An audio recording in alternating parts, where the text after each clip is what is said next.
Welcome to the podcast, Blazing Trails and Breaking Norms, African American Women's Legacy in the Fire Service, presented by the African American Firefighters Museum in Los Angeles, California. I'm your host, Karen Slider, a retired Los Angeles City Fire Department firefighter paramedic. Join us for candid interviews with outstanding Black women shaping the fire service legacy. Please note that the opinions of our guests are their own and do not reflect those of the African American Firefighters Museum. Hello, everyone. Welcome to the African American Firefighters Museum's podcast. We are Blazing Trails and Breaking Norms.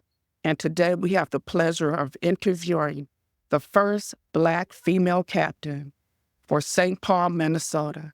Her name is Brittney Baker. Hello, Miss Brittney Baker. May I call you Miss or Mrs. Baker? Mrs. Baker. Thank you. Thank you for joining our podcast. Can you tell us a little bit about your journey in becoming a captain, the first female Black captain from Minnesota? Yeah, so I started my journey in the fire service 12 years ago. I did the EMT class, the EMS Academy, what we call it, or Station 51, through St. Paul. It's where underprivileged minorities and youth in the city of St. Paul have an opportunity to take their EMT for free. We do pay people to take the class.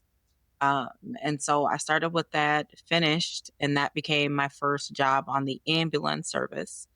I worked for our trauma center doing event staff on the side from that, which I'm still currently doing that as well. And then I got hired at an emergency department at a suburban just to get some experience.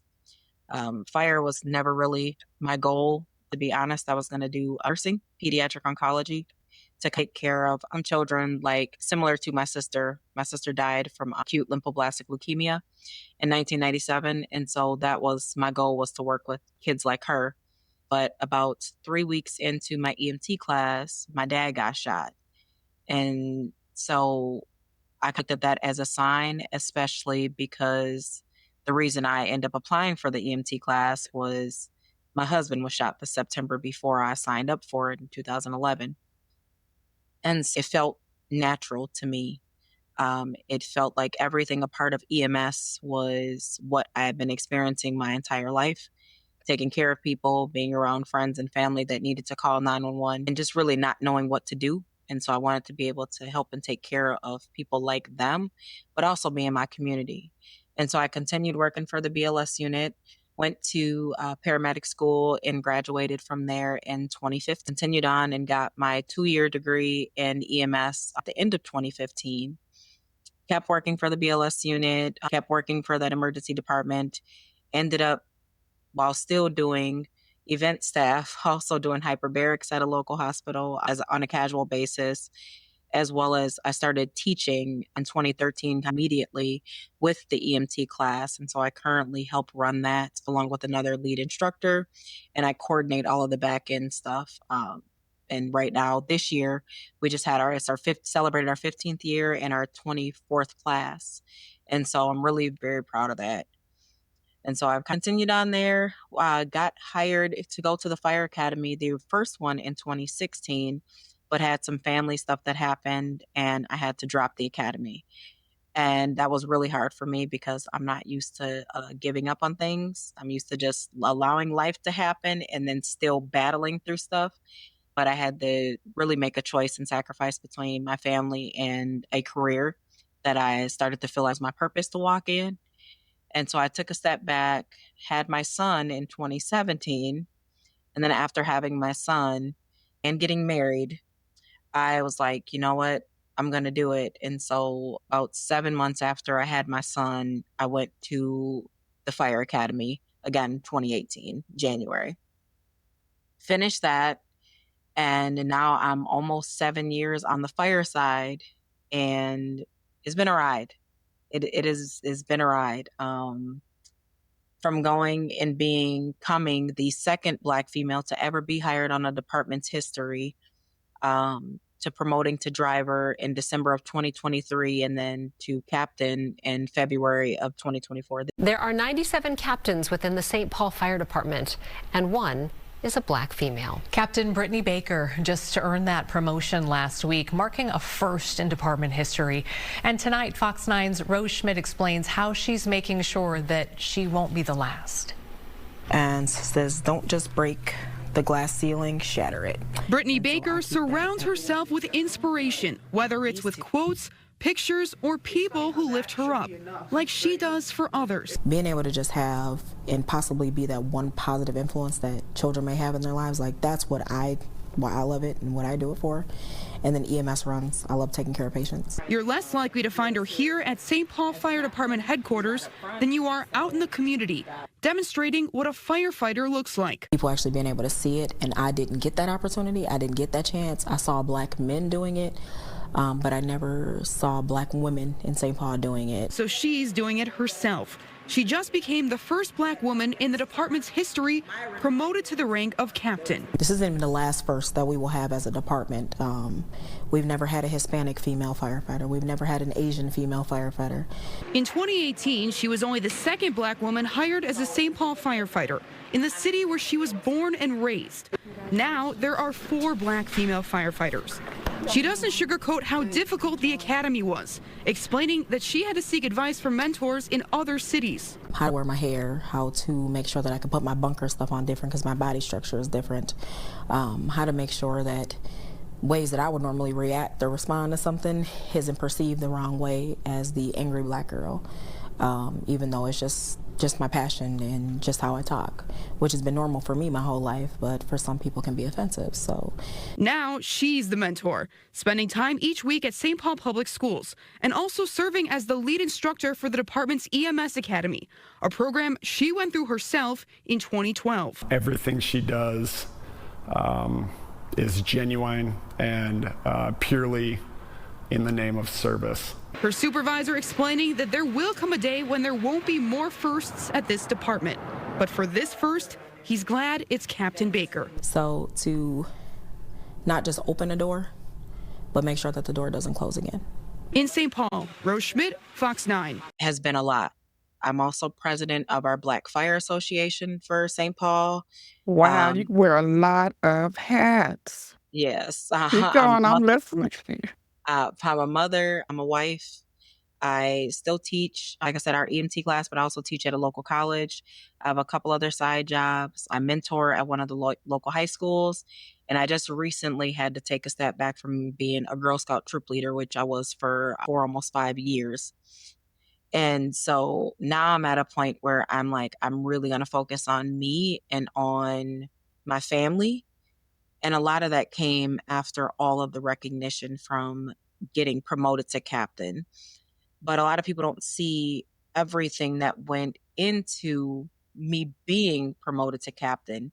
They see it, and of course, there's always the DEI hires.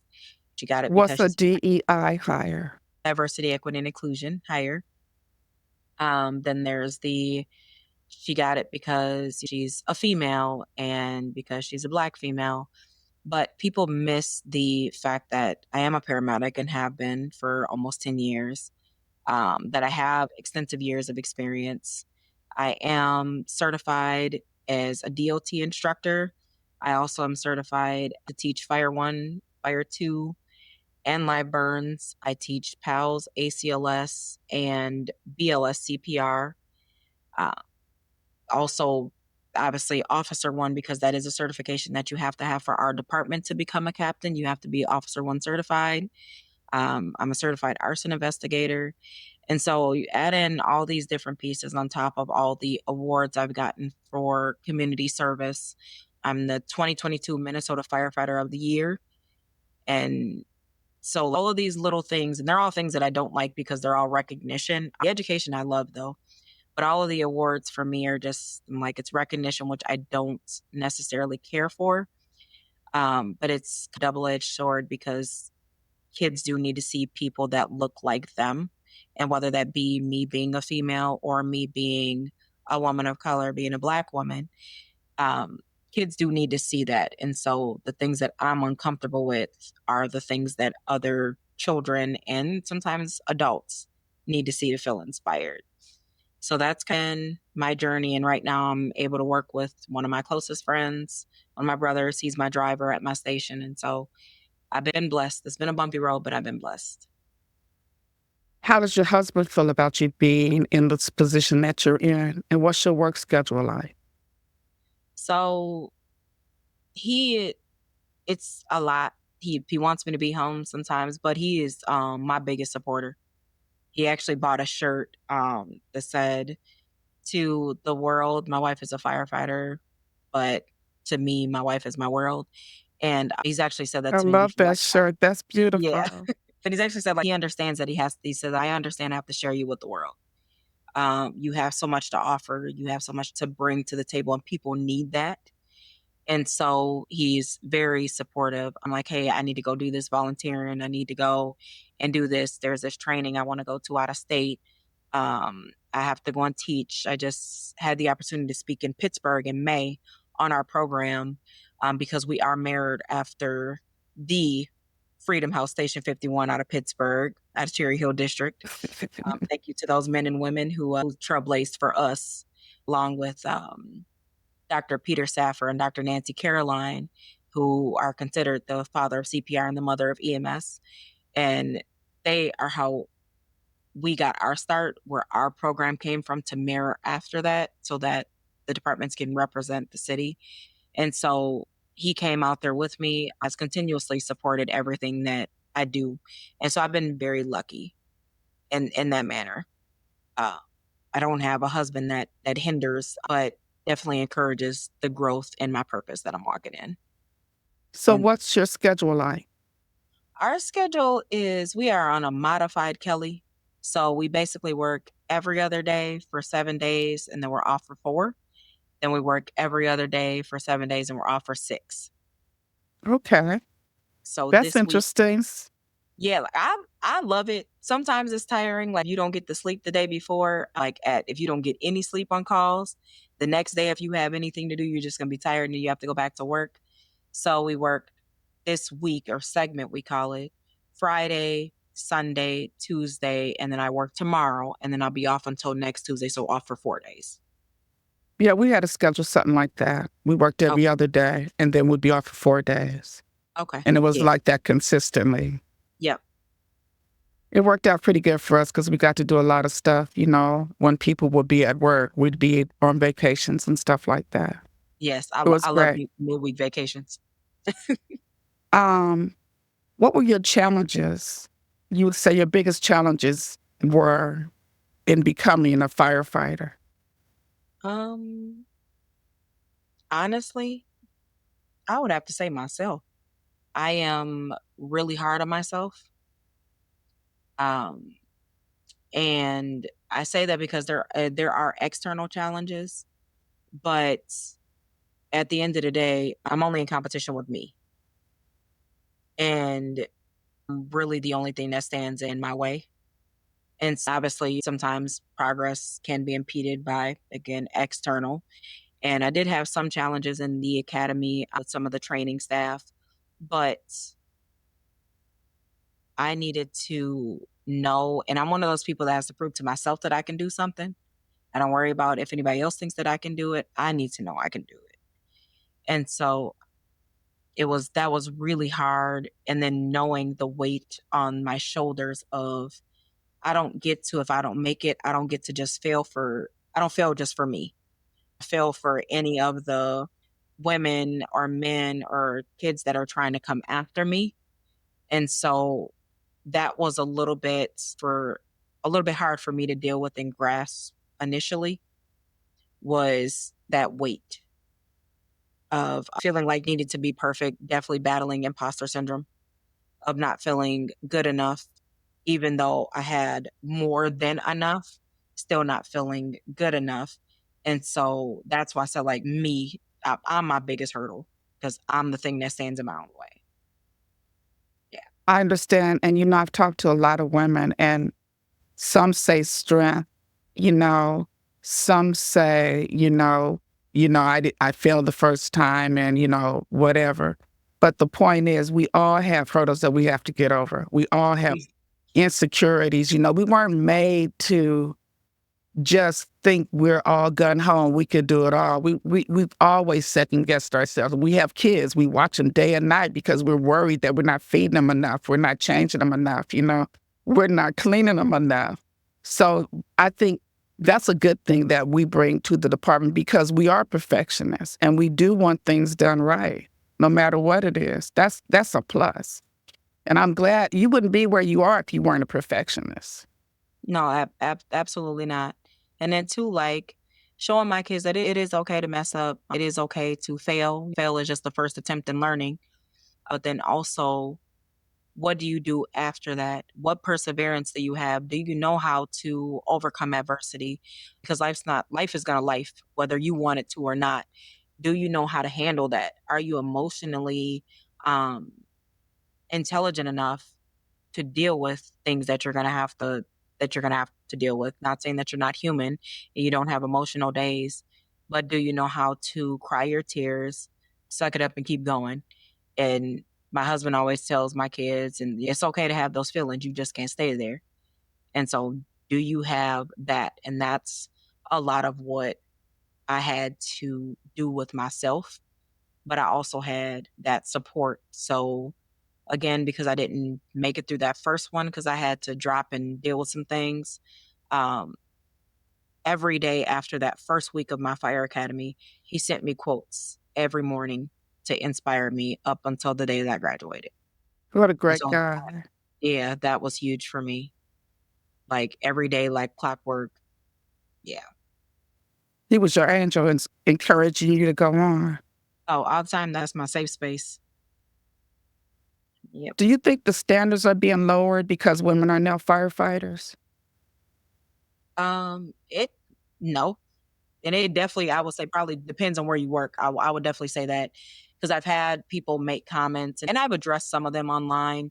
People say, like, you got this because of this. And I'm like, no, like in St. Paul, we have processes. And so you have to apply first and meet criteria. And our department's a little bit different. We have our 16-week academy or 14-week, depending on which one you do. Then you have to do a JATP apprenticeship. And once you do your apprenticeship training, which consists of 8 classes, so you have like ladder skills, SWAT skills, hazmat tech, and a few other classes you have to take. Then you still have to do a 1-year, a 2-year, and a 3-year written plus physical. And once you're done with that, then you can be checked off from your apprenticeship, which makes you eligible to take promotional exams. And Are in these your apprenticeships at our department, they're not paid. They're trainings that you have to do on your own time. no uniform allowances, no Yep, stipends? nope, we get uniform allowance. Yep, we get a uniform allowance. We have a really good union, our IAFF Local 21, and so we get uniform allowance from the city. But our apprenticeship is not paid, and it is tied to your promotion. And so you have to take those classes in addition to finishing all of your apprenticeship. You still have to take Officer 1, but a prerequisite for Officer 1 is Fire Instructor 1. And And they our have to department, pay for all of that on their own? none of our classes do you have to pay for on your own. The department does. Okay, good. The arson class was not required, but I took it anyway and it was free. They offered Fire Instructor 2 for free. They offered Live Burn Instructor, for free. And so there's a lot of things that we do, different ropes classes, ATR, all of that, and that's all paid for. When you became a paramedic, did your department pay for that or did you have to do that on your own? No, that I paid for on my own. So I was still working on the BLS unit, on the basic life support unit when I went through paramedic school. And myself plus 11 other people on the basic life support unit went to paramedic school with 12 firefighters. And the 12 firefighters, their paramedic school was paid for, but we had to pay on our own. But now our department does pay for people to go. So we just graduated 10 paramedic students 2 weeks ago, and there are currently 15 that just started, and that is paid for by the department. And of the 10 from the last class, 3 of them were basic life support employees. So we have definitely graduated to paying for all members of the department, as we call fire personnel, to be able to do that. That's great. That's Mhm. really great. What's your Yeah. starting pay For firefighters for or for firefighters? No, for like firefighters. 21 to 22 an hour. But we also have premiums. Our department is very unique in that we have premiums for everything. And so if you are the bare minimum to get hired as a firefighter for our department is to have your EMT certification and then have your CPR certification, obviously. You do not have to be a paramedic. However, it's preferred. You don't have to have fire experience, but it is preferred. But that's the bare minimum, be an EMT. And our EMTs get paid a premium as well. And then And this is paramedics, to be accepted into the apprenticeship program, right? no, this is to get accepted into the fire academy. The Oh, apprenticeship okay. doesn't start until after you graduate the fire academy. Okay. Yeah. After. Okay. hmm But Wow. if you, Everybody yeah. has a different hiring process. And I hmm don't understand why some are so stringent. It seems to me like in LA City, we're trying to make it as hard as possible for people to get the job. Whereas you look at other countries like New York, Chicago, hmm even Minnesota, they make it easier for you to get the education you need to be successful in the department. And I don't understand why there's such a disparity in the same job, does the same thing, but the different principalities have a different way of deciding how it's going to be done. Yeah, we have some smaller departments here that a lot of departments obviously now are adding transport, and some departments don't have transport at all. And so we have departments here that you have to be a paramedic already, and you have to have your Fire 1 and Fire 2 certifications. And so there are at the college that I help teach at the community college, they have a specific fire paramedic program. And so people go there and it turns out to be a 2-year degree, but you get all the certifications that you need. You go through everything and you do that within that 2 years, and then you can go work at those departments. Those departments do pay a little bit more starting out, some of them a lot more starting out than we do, but we have a lot more avenues. And I think sometimes that can be a determining factor or a caveat to depending on where you go and work. What different avenues do you have? Are there 3 or 4 captain availability spots, or do you have potentially 15 captain spots that possibly be available for you? And are you a person, if you just apply and then you go interview for the or for the captain spot versus do you have to actually take a promotional exam to get that job? So I think that there is differences based on where you are to make for more opportunities. Yeah, it is. And it's interesting to talk to everybody and see what their process is hmm and how successful they are. Do you find that a lot of people want to be firefighters today, especially women? Or are you having problem getting people to join your department? I think that is, unfortunately, it's a national issue. And that's especially after COVID and then everything with the riots. But then, too, it's hard to keep up with wages. And unfortunately, we have to be realistic about that. Nowadays, there are many people they want money right now. Whereas we know anybody in the fire service, anyone doing police work, anyone doing military, any type of public service, we know it's more of that's a long game type of job because we're working towards the pension. Is the money good? Yes, some places, depending on where you are, but it's more of a long game. I would say anybody looking to do the job, wanting to be a firefighter, wanting to be an EMT, wanting to be a paramedic, that they should do it if that's what they want to do. You can ask other people's advice, but don't allow someone else's ideas or someone else's choices that they want to make for themselves to become your own, if that's a choice that you want to make. Again, I've been able to teach now on 3 different continents because of this. I've been to Africa, to Kenya, and was able to bring some really close friends of mine to come and teach with me. I've been to Australia, and being in Australia, I was able to go to Sydney and to Melbourne and teach and do stuff at La Trobe University there. And then obviously teaching here, I've been to so many different cities to speak about our program with the EMS Academy and just everything that we're doing at our department, and to hear that we're doing things that other departments are not doing I'm very proud of that. And so you don't have to wait for somebody else to do something. If it's something that you want to do, run your own race too. That's a Brittney, some fire departments make allowances for women when they become pregnant. Does your department have any positions for women when they become pregnant? Have you ever had that encounter?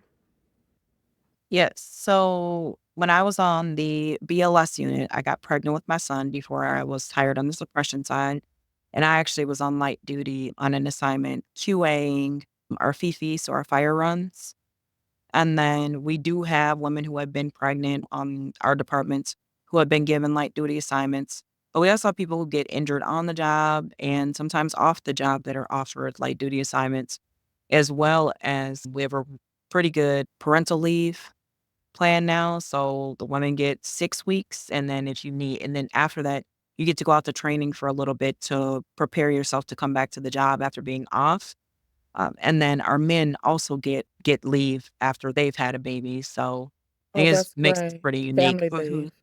Yeah, it's That's not the really one year the good. candidate gets, but we get something. So When I came on, they didn't have anything like that. They didn't expect us to get pregnant yeah, early. I've heard that from a few people. Yeah. Yeah, I'm proud that we got that started. Okay, so tell me something that you are most proud of after becoming who you are, the first Black female captain of Minnesota, St. Paul, Minnesota, right? Mhm. That's what we're talking about, right? Um, I am very proud in the fact that even before becoming a captain, was able to accomplish the things that I've accomplished. So teaching on 3 different continents, being able to be in Kenya and teaching there with my friends, and actually having an opportunity to meet a woman that I'm a part of, Soul Sisters in Smoke, a Facebook group together with. Yeah. And then going to and teaching in Australia and speaking, but then also speaking around the country here. I mean, going around and then teaching the classes. But to be honest, the hardest job and my most rewarding job is being a mother. And that my kids inspire me. My kids are my why. They drive me. And so, especially I can't even say especially, my kids know I don't have a favorite. If you ask my daughters, they'll say it's my son because he gets spoiled. But really, they all inspire me. My 2 youngest want to be firefighters. And so that honestly is probably about my proudest. And then my additional kids, to be able to have them call me and be like, Mom, like, all right, I want to be like you. What can I do to do this, do that? And I tell them just be yourself, but definitely I have a lot of proud moments. But and most of them came well before I was a captain, but they helped to prepare me to become one. So You are definitely an inspiration.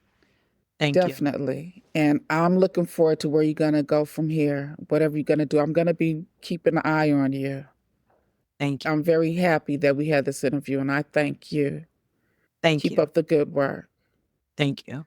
So, in closing, is there anything else you'd like to add? Mm. Oh, I'm big on running your own race. So anybody that again that wants to do the job, whether you want to be an EMT, a firefighter, a paramedic, no matter what it is, I tell my students, our EMT students, you don't have to want to be a firefighter to take our class. So if you want to go be a doctor, a pharmacist, a lawyer, whatever it is, run your race. Figure out your why, know your why, so that you have the opportunity to know what it feels like to walk in your purpose. And when things start to get hard, don't give up and continue to press forward, because you'll face your toughest obstacles when you're closest to your greatest victories. And Part. yeah, and so just making sure that whatever it is that you want to do, and then find yourself a really good mentor, and not a mentor that wants you to be like them, but a mentor that inspires you and encourages to be you and be like you. Because all of us have something unique and something special that we offer and bring to the table. If you don't feel like you're at the right table, build yourself a house and become the house that somebody else sets a table in. So, That's right. That's right. Be your best cheerleader, huh? yes, Promote yourself. absolutely. I love that. Yeah, Thank you very much for joining the African American Female Firefighters podcast, because we are blazing trails and breaking norms. Thank you. absolutely. Thank you. Remember to visit the African American Firefighters Museum at 1401 Central Avenue in Los Angeles. Situated at the corner of 14th and Central, just across the street from the Coca-Cola bottling plant. The museum warmly welcomes visitors every Sunday from 1 to 4 p.m. For more information, you can reach us at 213-744-1730. Thank you for tuning in and being a part of our journey celebrating African American women in the fire service. Stay tuned for more remarkable stories and experiences.